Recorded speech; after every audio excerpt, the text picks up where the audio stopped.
오늘 우리에게 주시는 하나님의 말씀은 구약 성경 에스겔 1장 1절에서 3절의 말씀입니다. 구약 성경 에스겔 1장 1절에서 3절의 말씀입니다. 길지 않으니까 한 목소리로 함께 하나님의 말씀을 읽겠습니다. 30째 해 넷째 달 초 닷새에 내가 그발 강가에 사로잡힌 중에 있을 때에 하늘이 열리며 하나님의 모습이 내게 보이니 여호야긴 왕이 사로잡힌 지 5년 그 달 초 닷새라. 갈대아 땅 그발 강가에서 여호와의 말씀이 부시의 아들 제사장 나 이스라엘에게 특별히 임하고 여호와의 권능이 내 위에 있느니라. 아멘. 이 말씀은 살아계신 하나님의 말씀입니다. 아멘.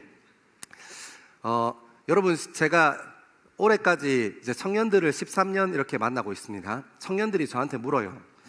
예수 믿는 사람이 왜 저런 사람이 있어요? 하고 묻기도 하고, 나는 예수 믿는데 수년, 때로는 수십 년 예수 믿는데 왜 내 삶은 이 모양인가요? 하고 질문하기도 해요.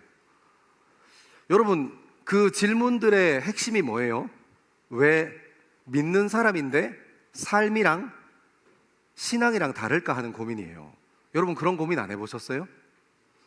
왜 그런 걸까요? 여러분, 우리가 믿는 이 신앙, 예수 그리스도의 십자가, 그리고 주의 몸된 교회가 품고 있는 이 복음이라는 것이 능력이 없어서 그럴까요? 무엇이 문제가 있어서, 어디에 문제가 있어서 왜 우리 삶은 변하지 않는 걸까요?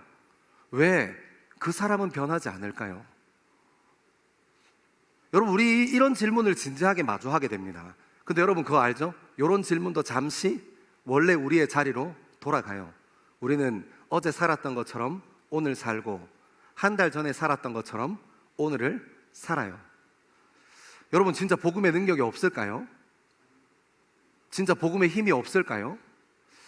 복음이라는 것이 우리가 수년, 수십 년 이렇게 왔다 갔다 교회에서 왔다 갔다 하면서 신앙하고 있는 이 복음이라는 것이 정말 능력이 없어서 우리의 삶을 변화시키지 못할까요? 그 사람의 삶을 변화시키지 못할까요?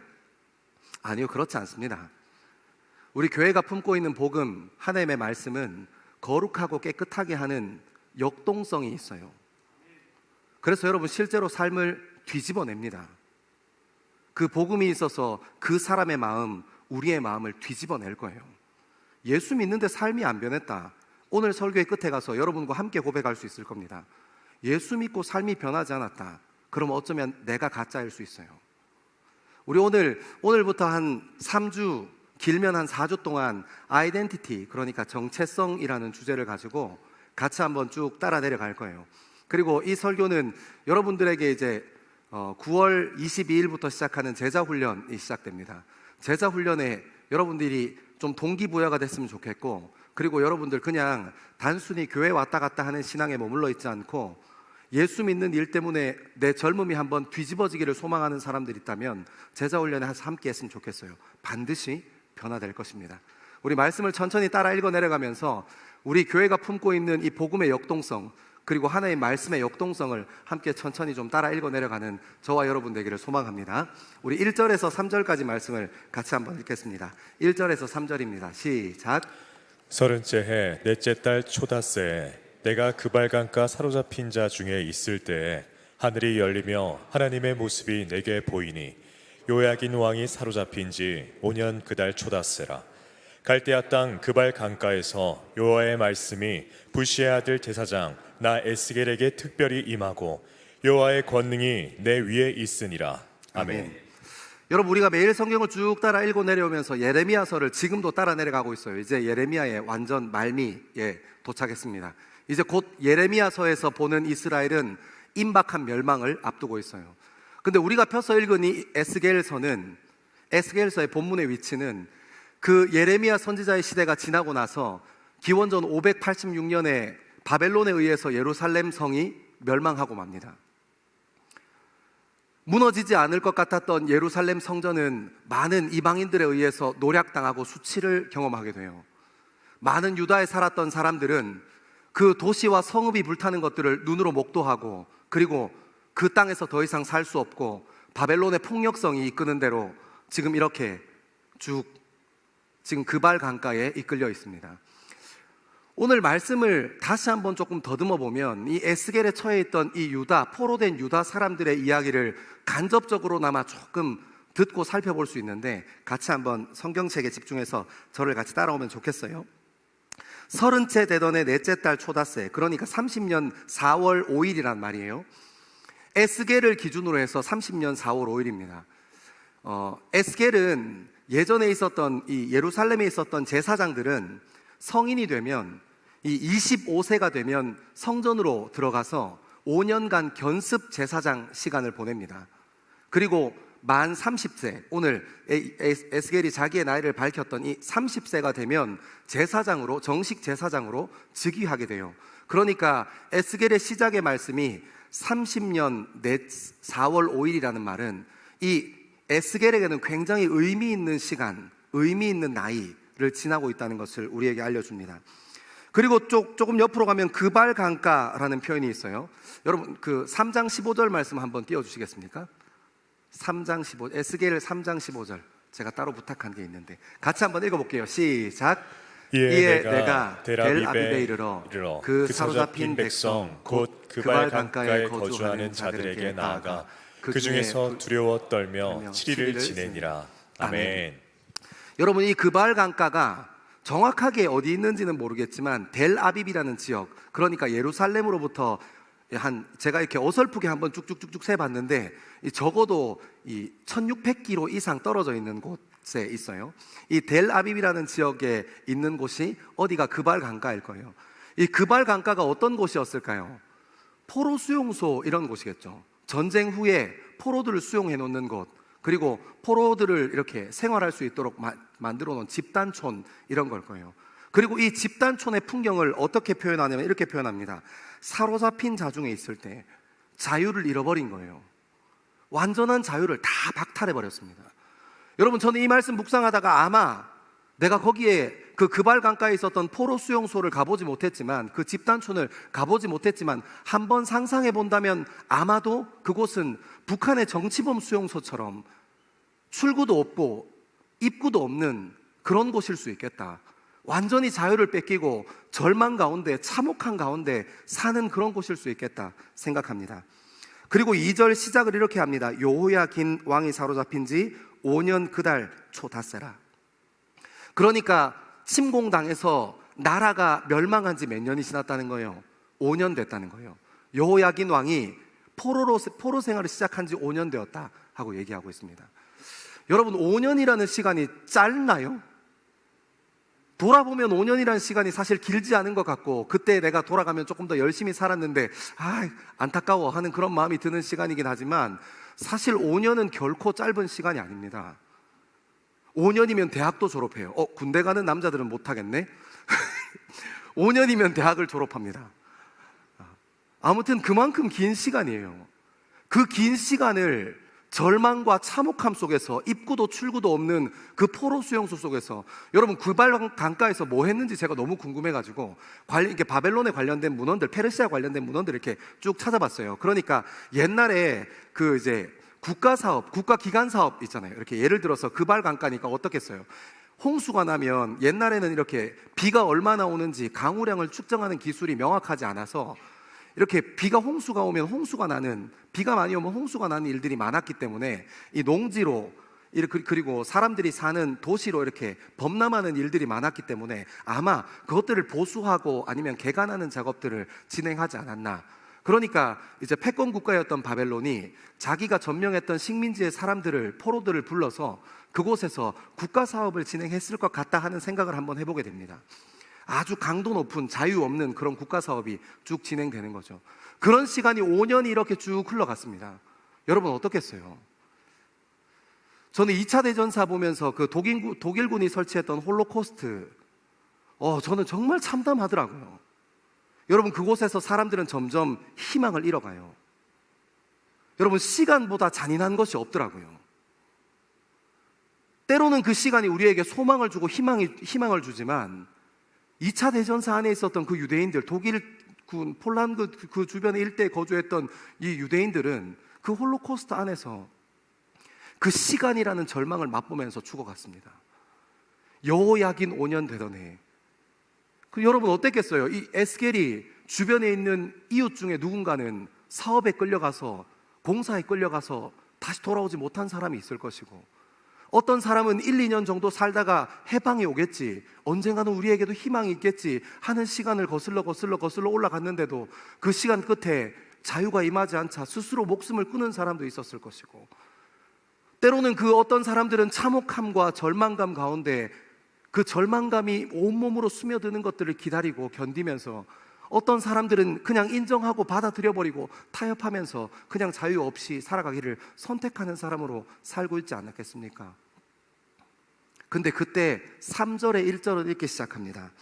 갈대아 땅 그발 강가에 여호와의 말씀이 부시의 아들 제사장 나 에스겔에게 특별히 임하고. 여러분, 그 땅에 이제 절망감과 참혹함을 받아들이고 적응하며 살아가기를 결단하는 그 땅에, 받아들이는 것 말고는 다른 경우의 수가 없어서 그 참혹함 가운데 살아가는 사람들, 그 가운데 부시의 아들 에스겔이란 제사장에게 하나님의 말씀이 임하고 있는 겁니다. 사랑하는 여러분, 이 말씀의 분위기와 이 말씀의 배경이 살아있어서 우리 삶에도 동일하게 역사합니다. 제가 연습장에 쭉 정리하다가 알았어요. 여러분, 우리가 살아가는 이 시대의 젊음은 어떻습니까? 주변의 사람들이 우리가 지금 누리고 있는 환경과 우리가 지금 가지고 있는 조건들을 평가하지 않습니까? 너는 이만큼 가졌으니까 여기에서, 너는 이 학교 나왔으니까 여기에서, 너는 이만큼 이루어 갈 수 있을 거니까, 이런 프로젝트를 맡고 있을 거니까 넌 이만큼, 너는 예쁘니까 이만큼, 너는 못생겼으니까 이만큼 하겠습니다.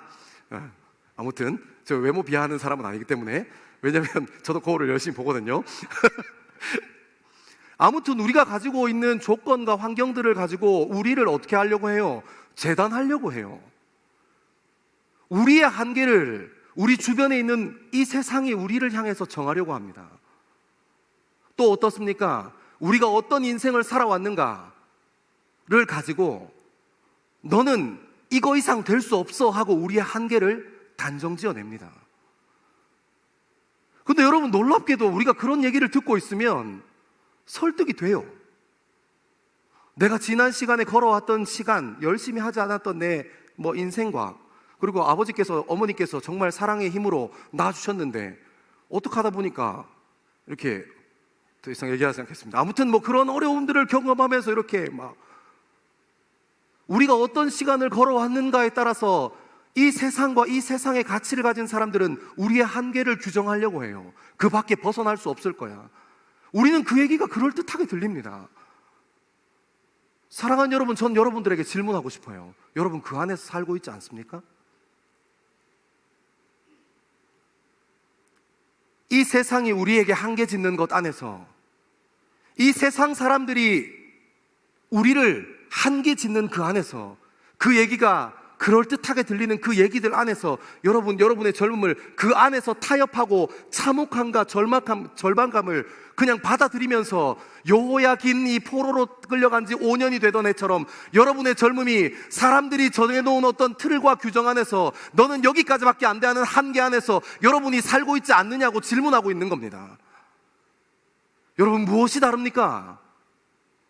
하나님의 말씀은 살아있어서 여전히 변하지 않고 수천 년을 지난 지금 우리의 젊음이 살아가는 이 시간에도 여전히 동일하게 우리 인생을 한계 짓는 이 세상을 마주하게 합니다.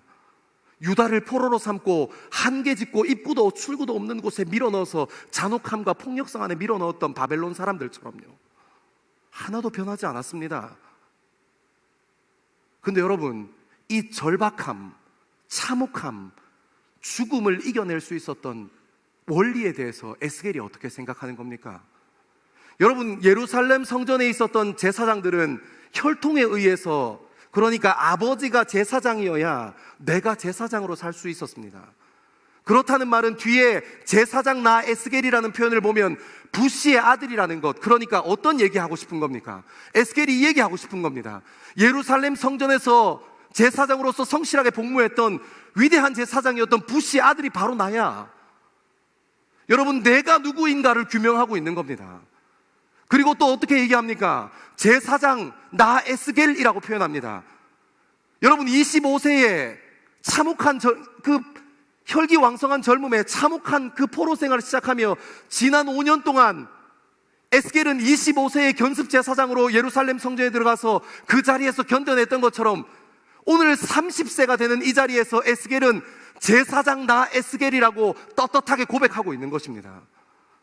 사랑하는 여러분, 세상 사람들과 세상의 가치관을 가진 사람들이 우리를 여전히 바벨론 사람들이 유다 사람들을 포로 삼고 국가 사업에 밀어놓고 절망 가운데로 밀어넣는 것처럼 이 시대의 젊음을 이 세상과 이 세상 사람들은 한정 짓고 단정 지으려고 하고 있습니다. 거기서 타협하거나 그 안에 속해 살지 않고 그것을 이겨내며 살 수 있는 것, 그것을 응전해내며 살 수 있는 것, 그것에 속하지 않고 갇히지 않고 살 수 있는 유일한 길은 내가 누구인가를 명확하게 알아야 하는 것입니다. 아멘 안 하세요? 여러분 그렇게 딸려 살면 안 됩니다. 이 세상 사람들이 넌 그거밖에 안 돼, 넌 거기 있으면 충분해. 아니요, 우리는 그렇게 살려고, 그렇게나 살려고 하나님께서 우리 젊음을 부르시지 않으셨습니다. 하나님께서 우리를 무엇이라고 얘기하고 있는가? 하나님께서 나를 부를 때 무엇이라고 부르고 있는가? 하나님께서 나를 어떤 일에 함께 하도록 쓰고 싶어 부르시는가? 내가 누구인가 하는 정체성 말입니다. 여러분 이 정체성이 너무 중요합니다. 여러분 이 정체성이야말로 우리의 삶을 역동적으로 뒤집어내는 귀한 도구가 될 것입니다.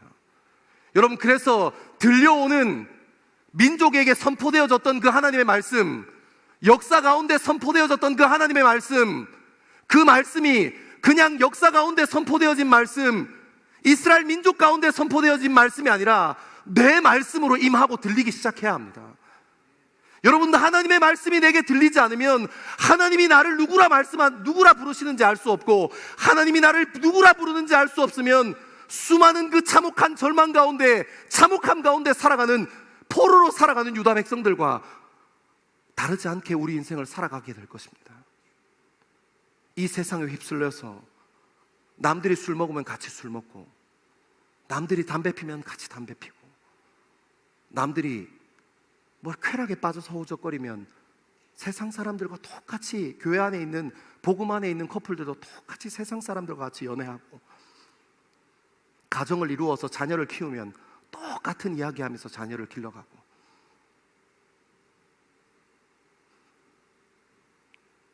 여러분 이 믿음의 역동성을 회복하게 되기를 소망합니다.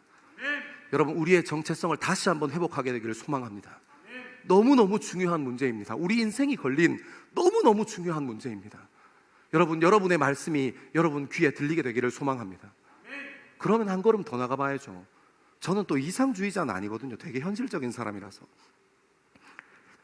그렇게 우리 정체성을 삼으면 3절에 부시의 아들이었던 나, 제사장 된 나 에스겔은 하고 하나님께서 나를 무엇이라고 하는가 들으면서 정체성을 회복합니다.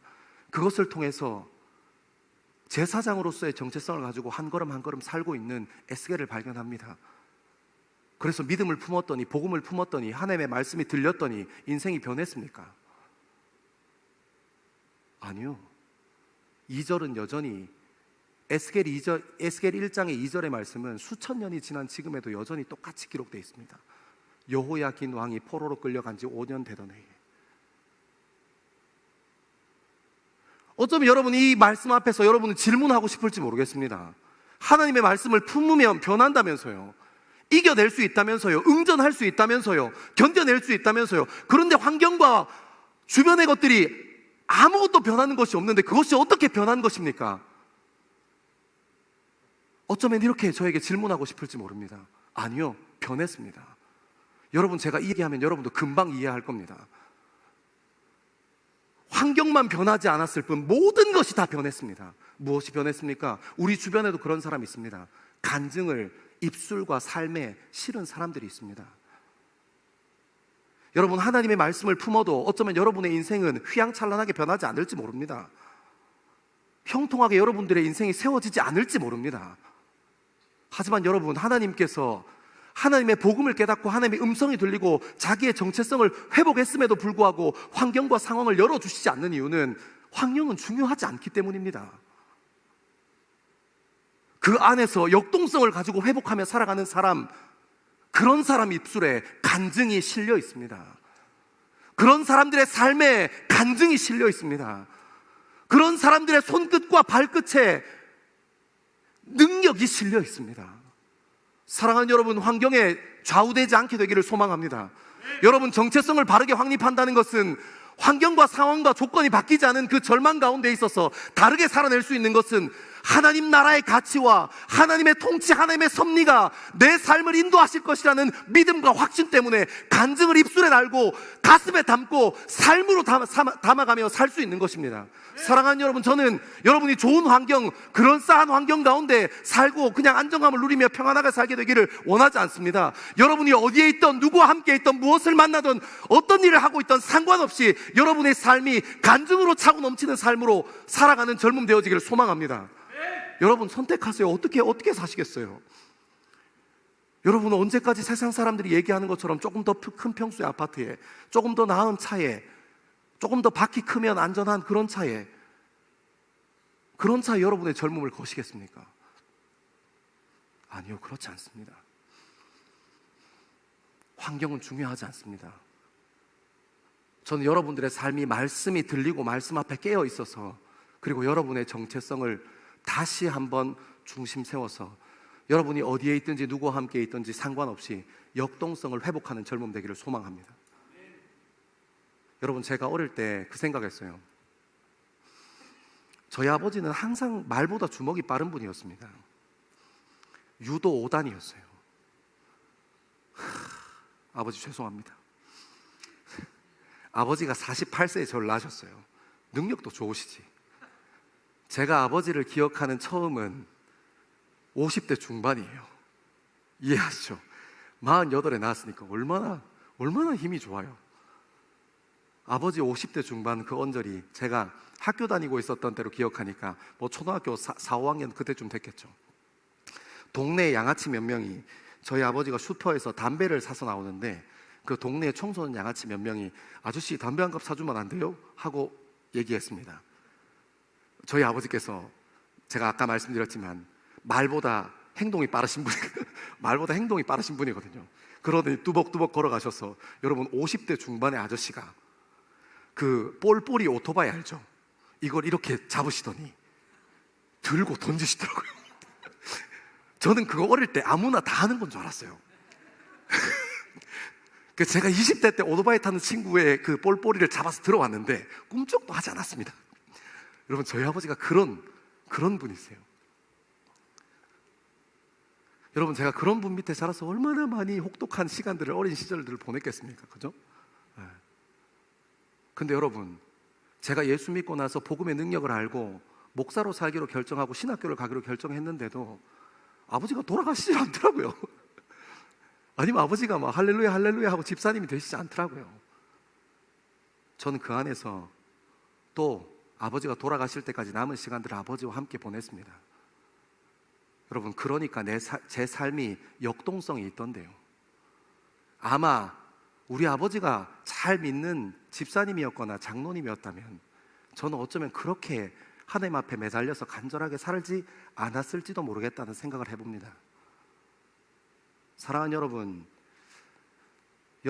여러분의 삶에 하나님의 말씀이 들리기 시작하고 하나님의 음성이 여러분에게 임하는 하나님의 음성이 들리기 시작해 여러분이 정체성이 변했는데도 불구하고 여러분의 인생이 변하지 않는다 하더라도 여러분 낭망하지 마십시오. 환경이 중요하지 않다는 것을 이제부터 하나님께서 여러분에게 알려주실 겁니다. 반드시 실수함 없으신 그분이 여러분의 젊음을 실수함 없도록 이끌고 가실 겁니다. 우리 1절에서 3절의 말씀을 한 번만 더 읽겠습니다. 1절에서 3절입니다. 시작. 30째 해 넷째 달 초다스에 내가 그발강가 사로잡힌 자 중에 있을 때에 하늘이 열리며 하나님의 모습이 내게 보이니 요야긴 왕이 사로잡힌 지 5년 그달 초다스라. 갈대아 땅 그발강가에서 여호와의 말씀이 부시의 아들 제사장 나 에스겔에게 특별히 임하고 여호와의 권능이 내 위에 있으리라. 아멘. 여러분, 우리가 이 말씀을 다시 한번 천천히 읽어내려 가야 합니다. 너무너무 중요하거든요. 여러분, 이 말씀이 우리 삶의 역동성이 있어서 우리 삶에 지금 알아야 할 말씀을 반드시 훑고 지나가시기 때문입니다. 여러분, 우리가 왜 다시 읽어야 하냐면, 여러분, 여기서 지금 놀라운 일들이 일어나고 있는 겁니다. 3절에 보면 갈대아 땅 그발 강가에서 여호와의 말씀이 부시의 아들 제사장 나 에스겔에게 특별히 임하고 여호와의 권능이 내 위에 있느니라. 여러분, 이 특별히라는 이 말은 이제 뭐 이렇게 에스겔이 특별하다, 하나님 말씀을 받았던 에스겔이 특별하다 이런 얘기는 아니고, 실제로 이제 그 히브리어 원어에는 하요라는 단어인데, 하요라는 말은 정령, 참으로, 진실로 이런 표현이에요. 그러니까 진짜 임했다 이 말이지, 그 말씀이 임한 에스겔이 특별하다 그런 얘기는 아닙니다. 아무튼 그렇게 이 자리에 임하고 있습니다. 그리고 여호와의 권능이 내 위에 있다 하고 얘기합니다. 여러분, 이게 무슨 말이냐면 제사장 대관식이랑 똑같은 거예요. 제사장이 이제 30세가 되어서 5년의 견습 기간을 쭉 마치고 난 후에 성전에 들어와서 이제 견습 기간을 마친 제사장이 정식 제사장으로 대관식을 진행합니다. 쭉 이렇게 에봇을 입고 또 머리에 쓰는 띠를 띠고 이렇게 다 이렇게 진행해요. 그 위에 하나님의 권능이 그 위에 있었다 하고 에스겔은 표현합니다. 여러분, 그걸 통해서 무엇을 드러내고 싶어 하냐면, 이 에스겔은 제사장직이 회복되어지고 있다는 거예요. 제사장직이 다시 한번 성결케 되고 온전케 된다는 것을 얘기하고 있어요. 왜 이게 그러냐면, 조금 돌아가서 생각해 보면, 여러분, 제사장이라는 직분이 어떤 것을 감당하는 직무입니까? 하나님의 성전 안에서 제사하고, 그리고 그것과 관련된 많은 일들을 처리하고 수반하는 일, 그런 일들을 하기 위해서, 그런 사역들을 감당하기 위해서 사람들 중에 제사장이라는 사람을 혈통에 따라서 뽑아서 세운 사람입니다. 그러니까 어떤 사람이에요? 예루살렘 성전 안에 있었던 제사장은 누구보다도 예배하는 일에 대해서 이해도가 높은 사람들입니다. 예배 집례도 잘해요. 그리고 이것 다음에는 어떻게 흘러가야 다음 순서가 매끄럽게 이어질지도 잘 아는 사람입니다. 예배 바깥에서도 그 예배를 위해서 해야 할 여러 가지 일들을 잘 정리하고 정돈할 수 있는 그런 기술과 능력을 갖춘 사람들입니다. 제사장은 성전 안에서 그 역할을 감당하는 사람입니다. 근데 지금 무슨 일이 일어나고 있는 거예요? 놀랍게도 예루살렘 성전은 바벨론에 의해서 완전히 폭삭망했어요. 수치를 당하고 능욕을 당했습니다. 성전은 무너졌어요. 근데 어떻게 제사장이 회복된다는 거예요? 제사장의 역할은 성전 안에서 일어나는 예배를 감당하는 일이고, 그 예배에 관련되어 있는, 성전에 관련되어 있는 일련의 사역들을 감당하는 사람들이 제사장인데, 왜 여호와의 권능이 그 위에 임하고 있는 거예요? 왜 제사장 대관식의 모습이 에스겔에 의해서 다시 한번 재현되고 있는 겁니까? 여러분, 이것을 통해서 무엇이 밝혀지는 거예요? 우리가 읽어왔던 예레미야서에 나오는 성전 안에 있었던 제사장이 온전하지 못한 제사장이었다는 것이 드러나게 되는 겁니다. 까발려지고 밝혀지는 거예요. 여러분, 제사장의 직무는 단순히 제사를 잘 운영할 수 있는 능력, 그것과 감당되어져 있는 많은 일들을 진행할 수 있는 능력이 아닙니다. 거룩하신 하나님께서 임하시는 그 자리, 거룩하신 하나님께서 예배 받으시기 원하는 그 자리에서 예배 사역을 감당하는 사람이어야 했어요. 근데 무엇만 남았던 거예요?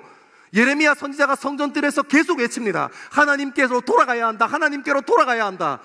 하다가 안 되니까 뭐라고 얘기하는 거예요? 이제는 입양의 손길을 들어서 하나님께서 우리를 치실 거다. 그때 반항하지 말고 받아들여라. 이것이 예레미야 선지자의 메시지였습니다. 그런데 무엇을 들었습니까? 빛과 번쩍하게 잘 쌓아진 돌, 사람의 기술력이 총동원되어진 성전, 아름답게 지어진 성전, 왕이 사는 왕궁과 비교되어질 만큼 아름답게 지어진 그 성전 안에 있는 제사장이 정작 하나님의 음성을 듣는 일을 다 놓치고 있다는 것을 알게 됩니다. 예배하는 일에는 능통하고 예배하는 스킬에는 능통하지만 하나님을 사랑하는 마음을 잃어버렸습니다. 사랑하는 여러분, 이 말씀은 살아있어서 우리 젊음에도 여전히 흐르고 있어요. 여러분, 그리스도인이 무엇입니까? 그리스도인 된 것이 무엇입니까? 교회 와서 몇 시에 예배 드릴 수 있지, 이거 아는 사람이 그리스도인입니까? 언제 일어서야 하고 언제 앉을 때를 아는 사람이 그리스도인입니까? 사랑하는 젊은 그리스도인들, 저는 여러분 마음으로 이 말씀이 들려지기를 소망합니다. 여러분들이 그냥 이곳저곳에서 많이 봉사하고 그 기능을 수반할 수 있는 사람이면 좋은 연주를 해낼 수 있는 사람이면 여러분 그것으로 여러분의 인생이 그리스도인 되는 것입니까? 아니 어쩌면 에스겔에게 말씀이 임하셔서 제사장의 직분이 예루살렘 성전 바깥에 1600km나 떨어져 있는 그곳에서 참혹한 땅에서 절망 가운데에서 제사장 직분이 회복되어지고 있는 이 장면을 통해 여러분 이 말씀으로 우리의 삶을 비추어 봐야 하지 않겠습니까? 여러분의 심장에 무엇이 남았습니까? 우리 젊음에 우리 가슴에 무엇이 남았습니까? 어쩌면 우리는 예배드리는 일에는 너무너무 잘 적응해서 잘하고 살아갈 수 있을지 모르겠습니다. 근데 여러분 그것과 별개로 하나님 사랑하는 마음을 잃어버리지 않았습니까? 사부 예배는 몇 시에 오면 되지, 이런저런 사역들 감당할 수 있지, 우리 그런 것들 머리로 너무 잘합니다. 시간 내서 헌신하면서 봉사도 잘합니다. 여러분 기능적인 것은 너무 잘합니다. 근데 여러분 우리 젊음에 언젠가부터 하나님 사랑하는 마음은 잃어버리지 않으셨습니까? 여러분 저는 이 말씀을 묵상하고 이 부분을 연습장에 적어놓고 지난 3일 동안 제 마음이 얼마나 힘들고 어려웠는지 몰라요. 다른 사람 얘기할 거 없더라고요. 다른 그리스도인들 얘기할 거 없더라고요. 여러분 목사로 사니까 얼마나 예배하는 일에 능통하겠습니까? 일주일에 예배를 몇 번 드리는지 모르겠어요. 근데 여러분 하나님 사랑하는 마음을 잃어버렸더라고요. 시기하고 질투하고 뒤에서 뒷담화하고 없는 사람 얘기하고 사랑하는 마음과 은혜는 다 잃어버리고 그 사람 없을 때 그 사람 엄담하고 이 사람 없을 때 이 사람 엄담하고. 여러분 하나님의 말씀을 여러분 여기서 저만큼 아는 사람이 누가 있겠습니까? 하나님 말씀이 어디에 있는지 어떻게 찾으면 되는지 어떻게 해석할지에 대해서는 기술적인 것은 너무나 잘합니다. 일주일에 한 번씩 이렇게 올라와서 원고 딸딸딸 외워가면서 여러분 앞에서 설교할 수 있는 기술은 있습니다. 근데 여러분 하나님 사랑하는 마음이 없더라고요. 찬양하는 일에는 뛰면서 찬양하고 박수치고 찬양하는데 내 안에 사랑하지 못하는 사람이 여전히 있고 내 안에 품지 못하는 사람이 여전히 있더라고요. 사랑하는 여러분, 여러분의 마음에는 무엇을 품었습니까? 저는 하나님한테 이런 말씀 묵상하면 너무너무 억울해요. 나 말고 다른 사람이 이런 말씀 앞에 2, 3일 조금 있었으면 좋겠어. 말씀을 볼 때마다 내 스스로가 이기적인 내 모습이 드러나고 계획적이고 악랄한 제 모습이 드러나는데 제가 이 말씀을 들고 저기까지 지난 3일 동안 너무너무 절망적인 시간을 보냈습니다. 사랑하지 못하는 내 마음, 사랑을 외치지만 사랑하지 못하는 내 마음이, 진짜를 외치지만 진짜는 하나도 없는 제 마음의 절망이. 사랑하는 여러분, 우리 시간 다시 한번 회복되기를 소망합니다. 여러분 그냥 예배 와서 예배 드릴 때 이것저것 잘할 수 있는 사람 아니라 절박한 마음으로 하나님 사랑하는 사람 됩시다. 어떤 환경과 상황 가운데서도 주님이 내 젊음의 전부입니다 고백하는 사람 되어지기를 소망합니다. 예배 10번 잘 드리는 것보다 하나님이 없는 것 같은 자리에서 남 욕하고 험담하고 뒷담화하고 그런 사람이 아니라 진실되게 그 복음의 사랑을, 예수 그리스도 십자가의 사랑을 품고 걸어가는 저와 여러분 되기를 소망합니다. 여러분 진짜로 삽시다. 회복되어서 삽시다. 하지만 여러분 이거 쉽지 않습니다. 결코 쉬운 일이 아닙니다. 여러분 에스겔에게 무슨 일이 있었던 겁니까? 에스겔은 30살 4월 초 닷새, 그러니까 30살 4월 5일이 되기까지 스스로 제사장에 지금 임관한다는 건 무슨 얘기하는 거예요? 그 사람은 여호야긴 왕이 무능하고 하나님께 돌이키지 않아서 결국 하나님의 심판을 받아 바벨론의 포로로 산 후 지금껏 5년을 포로로 살고 있었지만 에스겔은 진짜 제사장으로, 견습 제사장으로 살았던 겁니다. 지난 5년을 하나님 앞에서 발버둥 치고 30살에 제사장으로 대관식하고 있는 모습을 통해서 지난 5년의 에스겔의 삶을 다시 한번 돌아볼 수 있는 겁니다. 사랑하는 여러분, 여러분이 정말 그리스도인이라면 그리스도를 마음에 품고 살아가는 저와 여러분 되기를 소망합니다. 그리고 여러분, 이런 말씀 붙잡고 이틀 3일 고생했으면 좋겠다 하고 제가 하나님한테 연습장에다 썼어요. 왜 맨날 저만 당합니까? 꼭 너희도 당했으면 좋겠다 이렇게. 여러분 그렇게 한번 당해보세요. 우리 밑바닥이 하나님의 말씀이 임하면 우리 밑바닥이 드러나요. 우리가 얼마나 부끄러운 존재인지 드러나요. 여러분 그거 알죠? 컵에 물이 가득 차 있으면 위에다가 물을 부어도 물이 담기지 않습니다. 다 흘러나와요. 그 컵에 내가 붓고 싶은 물을 부으려면 그 컵이 기울어져야 합니다. 사랑하는 여러분, 저는 여러분의 중심에 담고 있는 예수 아닌 것을 비워내려면 여러분의 젊음이 정말 절박한 마음으로 그리스도의 십자가 앞에서 기울어지게 되기를 소망합니다. 우리 1절 한번 펴줄래요? 1절만 다시 한번 읽겠습니다. 1절입니다. 시작.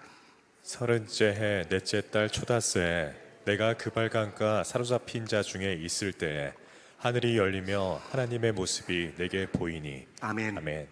여러분 저기에 그렇게 표현합니다. 이제 하늘이 열리는 거예요. 하늘에 열리면서 그 위에 계신 하나님이 드러납니다. 그 참혹함과 절박함 가운데 하나님을 가리우고 있던 하늘이라는 것이 하늘이 열리기 시작하는 겁니다. 그리고 그 안에 계신 하나님을 눈으로 봐요. 여러분 저는 이거 말씀 정리하다가요 이 생각했어요. 이게 어떤 모습이었을까? 우리 화곡동 지역만 해도 엄청 분주하잖아요. 제가 이게 지방 출신이라서 그런지 모르겠는데 서울 토백이들은 이런 이 문화와 사람들이 많은 북적북적함이 너무 자연스러울지 모르겠지만 저는 작년까지 대전에 살다 왔잖아요. 지금도 조금 어색해요. 7시 이때는 잘 안 나가고 싶어요. 왜냐하면 이게 어깨빵을 하는 사람이 너무 많아. 여러분 뭐 40대 50대 아줌마 아저씨 뭐 형 누나 동생 할 거 없습니다. 지나가면서 다 막 빵빵 치고 가요. 근데 이해는 해요. 왜냐하면 그 좁은 인도로 몇 명씩 걸어 다니는지 몰라. 여러분 그것뿐만입니까? 여러분의 젊음이 얼마나 부산하고 분주합니까? 하루에 몇 시간씩 시험 준비하는 청년들도 있을 거고 하루에 몇 시간씩 쏟아져서 자기의 일을 하는 일에 최선을 다하는 친구들도 있을 거고 이 일 끝내면 그 다음에 일, 이 일 끝내면 그 다음에 일 고민하는 사람도 있을 거고 데이트 열심히 하는 사람은 얘가 뭘 좋아할까?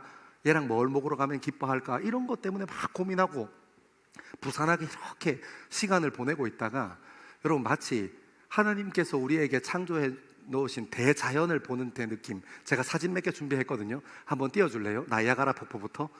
자, 뿅. 여러분 뒤에 보여요? 저 여기 진짜 가보고 싶어요. 누구 갈 사람 있으면 저 좀 데려가요. 제가 없는 게 있는데 비행기 값이 없거든요. 그 다음은 그랜드 캐년입니다. 짠.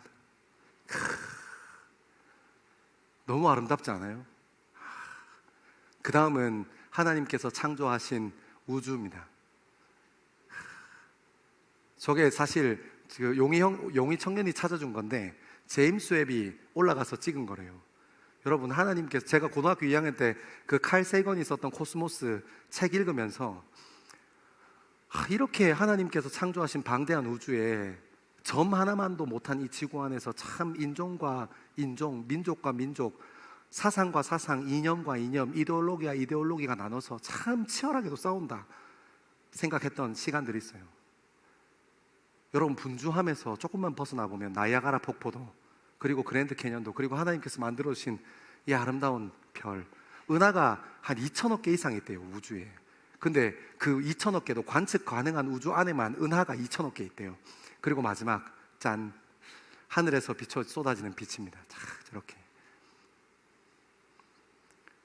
여러분 어때요? 여러분 너무 분주하게만 산 것 같지 않아요? 지금 나에게만 너무 함몰되어서 살아가고 있는 것 같지 않습니까? 여러분 하늘이 열리는 경험, 어쩌면 세상 사람들은 지금 자기에게 주어진 경계와 한계를 따라서 그 안에서 열심히 적응하면서 받아들이면서 열심히 사는지도 몰라요. 절망감 가운데 사는데 그렇게 보이지 않으려고. 우리 어릴 때 5만 원짜리 하나만 있어도 참 감사하겠다 했지만 지금 제가 나이 들어서 이제 좀 있으면 40인데 5만 원짜리 하나 있으면 고맙긴 해요. 가끔 그럴 때 있잖아요. 그죠? 이렇게 세탁소 이렇게 맡겼는데 5만 원짜리가 탁 들어있고, 오, 이게 여기 막 이렇게. 그러면 고맙긴 하지만 저 이제 40 다 됐어요. 내년이면 후내년에 40인가 아무튼 그때가 되면 그 5만 원짜리, 지금도 제 인생에 5만 원짜리 있고 없고가 뭐 생명 걸릴 아니에요. 옛날에는 그것만 있으면 인생이 편할 것 같았는데 이제는 그거 있어도 편하지 않아요.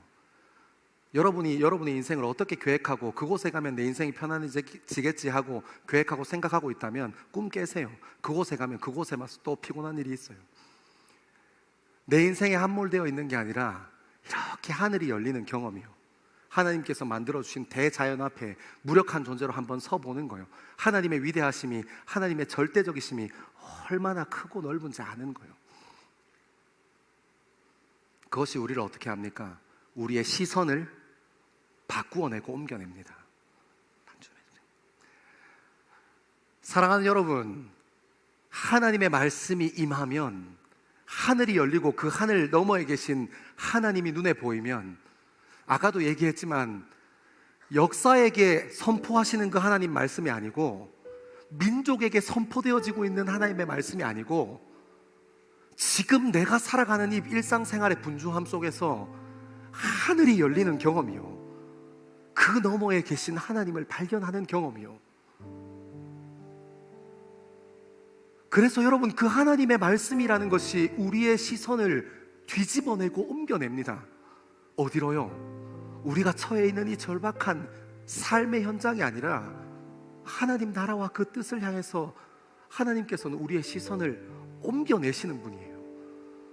이스라엘 백성들이 바벨론 포로기를 마치고 에스겔서를 이렇게 딱 모아가지고 에스겔 선지자가 썼던 이 에스겔서를 읽으면서 어떻게 했겠습니까? 하늘이 열려? 그렇지, 그거는 에스겔 때만 특별하게 임한 것이 아니야. 우리 믿음의 조상들이 출애굽할 때 홍해 가운데 막 물살도 치고 파도도 치고, 홍해라는 말이 무슨 말이에요? 바다라는 말이잖아요.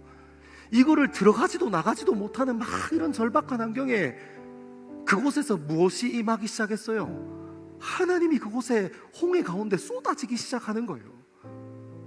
두려워하지 말라. 하나님의 음성이 그곳에 쏟아지기 시작하는 겁니다. 그래서 어떻게 했어요? 이스라엘 백성들은 그 참혹한 바다에 밑면을 뚜벅뚜벅 한 걸음씩 걸어갔어요. 여러분, 하나님께서 사랑하셨던 이스라엘 백성도 그 간증 담고 살았어요. 오늘 말씀의 에스겔도 그 간증 담고 살아갔어요. 사랑하는 여러분, 2024년을 살아가는 우리 젊음 가운데에도 하나님의 말씀이 임하면, 하늘이 열리기 시작하면 모든 것의 실체가 드러나고, 두렵게 하는 것으로부터, 우리를 떨게 하는 것으로부터 하나님께서 우리의 젊음을 반드시 보호하실 겁니다. 중요한 것은 우리의 시선을 주님께 옮기는 거예요. 하나님의 말씀이 내 젊음에게 쏟아지는 말씀으로 들리기 시작하는 거예요. 그래서 잠시 잊고 살았을지도 모르지만 다시 한번 우리의 중심을 회복해서 그냥 기능적으로 하나님 사랑하고 기뻐하는 존재가 아니라 정말 진실하게 하나님을 사랑하는 존재로 회복하는 것이요. 예수님께서 나에게 처음 사랑하신다고 말씀하셨을 때 그때 마음을 회복하는 그 회복의 경험이 저와 우리 젊음의 삶 가운데 있게 되기를 소망합니다. 우리 시간 다 자리에서 일어나셔서 우리 진실한 마음을 주님께 좀 드리고 함께 고백하는 시간 갖게 되기를 소망합니다. 나의 소망은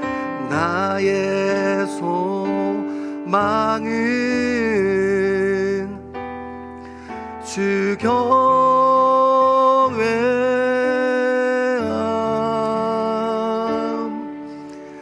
내 마음 다해 주 경배,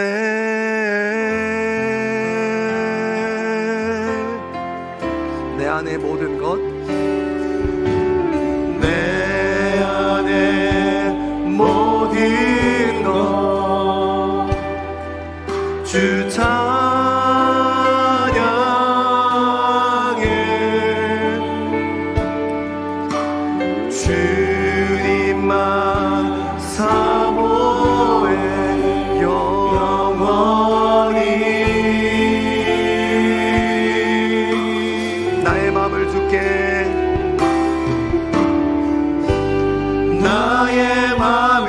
줄게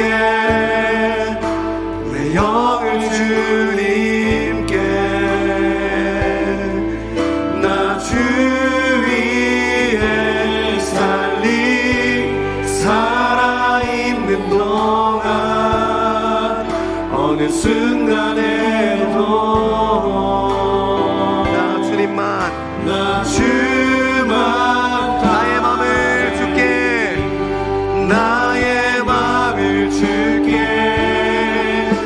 내 영을 주님께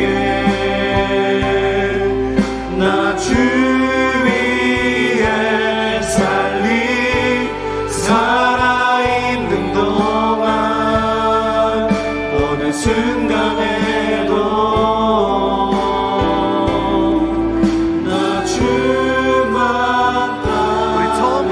한번 고백합니다. 나의 소망을 주님 경외합니다. 나의 소망을 주 경외함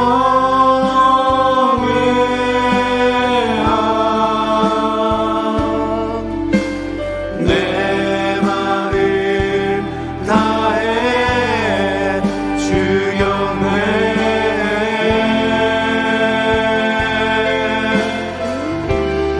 모든 것 내 안에 모든 것 주 찬양해 주님만 사모해 영원히 우리 다 같이 한번 깊이 고백합시다. 전부 있습니다. 나의 마음을 줄게 내 영을 주님께 나 주 위에 살리 살아있는 동안 어느 순간에도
나 주 위에 살리 살아있는 동안 어느 순간에도 우리 한 번 더 우리 목소리를 높이 들어서 한번 찬양하겠습니다. 나의 마음을 주께, 내 영을 주님께, 나 주 위에 살리 살아있는 동안 어느 순간에도 나 주를 따르리. 사랑하는 젊은 그리스도인들이 이 시간 같이 한번 기도하며 결단하기 시작합시다. 좌절과 참혹함 가운데에서도 하나님께서 나를 누구라 부르시나를 잊지 않았던 에스겔과 같이 이 세상을 살아가면서도 우리의 젊음이 하나님께서 나를 누구라 부르시는가에 매여있는 젊음 되어지기를 소망합니다. 우리가 그리스도인으로 그냥 말만 가지고 습관만 가지고 살아가지 아니하고 하나님께서 우리에게 부어오시는 첫사랑을 회복하고 하나님께서 우리에게 부어오시는 놀라우신 은혜를 회복하는 믿음의 그리스도인으로 살아가기를 결단합시다. 우리 이 시간 우리의 눈을 들어서 주님을 바라보기 시작합시다. 변하지 않아도 주님을 바라보고 어떠한 환경 가운데에도 주님께 사로잡혀 있는 믿음의 사람으로 서갑시다. 우리 이 시간 주의 이름 3번 크게 외치고 같이 한번 기도합니다. 주여 주여 주여.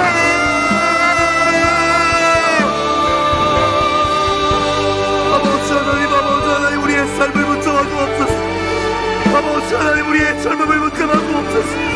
하나님, 바벨론과 같이 이 세상과 이 세상의 사람들이 우리의 젊음을 침범하고 우리의 젊음의 한계를 놓으려 할 때에도 아버지 하나님, 우리의 삶을 사용하여 주옵소서. 하나님께서 우리의 젊음을 사용하여 주옵소서. 하나님, 우리의 젊음이 하나님께서 나를 무엇라 부르시는가에 걸려있게 되기를 소망합니다. 하나님께서 나를 무엇라 말씀하시는가에 걸려있게 되기를 소망합니다. 아버지 하나님, 하나님께서 나를 부르시는 그 부르심에 하나님 흔들리지 아니하는 정체성의 심지를 두고 다시 한번 주님 앞에 우리의 마음을 내어드리고 하나님, 내 젊음의 주인 되신 하나님께서 하나님 내 삶을 지켜가시고 이끌어가실 것은 하나님 의심하지 않습니다. 하나님 의심하지 않습니다. 하나님, 내 삶이 주님 앞에 드려지게 되기를 소망합니다. 하나님, 껍데기만 그리스도인이 아니라 주님 사랑하는 절박한 마음을 잃어버렸다면 하나님, 그냥 교회에 와서 기능적으로만 살아가는 것이 아니라 하나님, 내가 하나님 사랑하는 그 마음을 잃어버렸다면 하나님의 말씀을 들어도 내 가슴이 뛰지 않는다면 하나님, 내 심장이 주님 앞에 반응하지 않는다면 하나님, 내 삶을 흔들어 주십시오. 하나님, 하늘이 열리고 내 삶의 말씀이 임하여 주옵소서. 아버지 하나님, 아버지 하나님, 우리의 삶 가운데 하나님께서 역사하시는 그 놀라운 것들 바라보며 주님 앞에 엎드려지게 되기를 소망하오니 왕이신 하나님, 우리의 분주함 가운데에서 시선을 들어 하나님을 바라볼 수 있게 주님 인도하여 주옵소서. 주님 인도하여 주옵소서. 하나님, 하늘을 열어 우리의 젊음을 인도하여 주옵소서. 아버지 하나님, 우리의 젊음을 주님 주관하여 주옵소서. 하나님, 함께하여 주옵소서. 하나님, 정말 주님을 진실로 사랑하는 사람, 하나님 마음에 정말 매여있는 사람으로 살아갈 수 있게 주님 인도하여 주옵소서.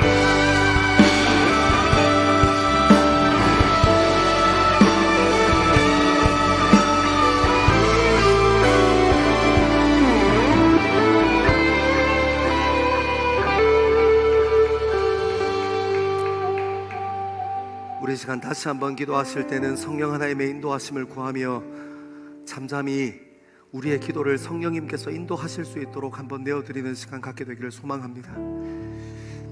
그냥 교회에 와서 형식적으로 기능적으로 우리의 삶에 복음이 울려지고 말씀이 울려져도 우리의 젊음이 다시 뛰지 않는다면 하나님을 찬양하고 하나님의 그 거룩한 이름을 우리의 입술에 담아도 우리의 심장이 반응하지 않는다면 다시 한번 에스겔과 같이 우리 젊음 가운데 하늘을 열어 이 땅에 시선이 고정되어 있지 아니하고 하나님을 바라볼 수 있도록 성령님 우리의 젊음을 인도하여 주십시오. 하나님 우리 젊음의 주인 되어 주십시오. 우리 그렇게 같이 고백하며 성령 하나님께서 우리를 인도하시는 대로 그 기도의 자리 깊은 곳으로 함께 나아가기를 소망합니다. 기도하겠습니다. 사랑하는 하나님 격정 단차진 우리의 젊음을 주님 회복하여 주십시오. 교회 안에서의 모습과 교회 밖에서의 모습이 다르고 내 밖에서의 모습과 내 안에서의 모습이 다른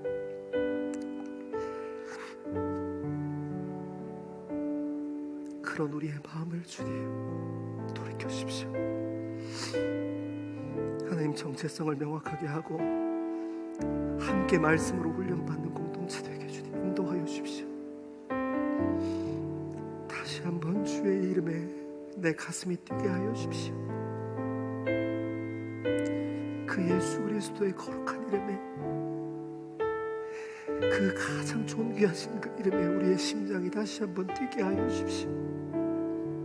그 말씀 하나님 우리의 젊음이 어쩔 줄 몰라 하게 주님 그 순수했던 처음의 때로 우리를 다시 한번 인도하여 주십시오.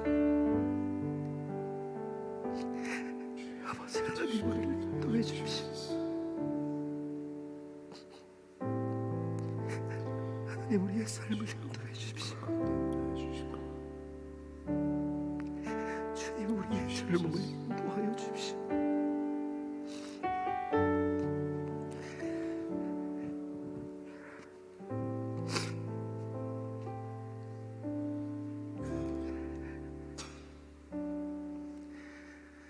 살아계신 하나님, 하나님 이 시간 우리의 젊음이 귀 기울이는 것은 이 세상과 세상 사람들이 정해주는 우리 젊음을 향한 한계가 아니라 에스겔에 임하셨던 그 말씀이 우리 젊음에 임하여 하나님께서 우리를 무엇이라 부르는가에 집중하는 우리 될 수 있게 주님 인도하여 주옵소서. 언젠가부터 예수의 그 거룩하신 이름을 우리의 입술에 담아도 우리의 뛰지 않는 가슴이 있다면 첫사랑의 감격을 회복하여 주시고 그 거룩하신 하나님의 이름 앞에서 어쩔 줄 몰라 하던 우리의 젊음을 회복시켜 주십시오. 하나님이 가라 하시면 가고 하나님이 서라 하시면 서는 그런 믿음의 세대, 우리 세대가 주의 얼굴 구하는 세대 될 수 있게 주님 인도하여 주옵소서. 사랑하는 하나님, 우리의 시선을 들어 하나님의 말씀으로 하나님 앞으로 우리의 시선을 옮겨내게 되기를 소망합니다.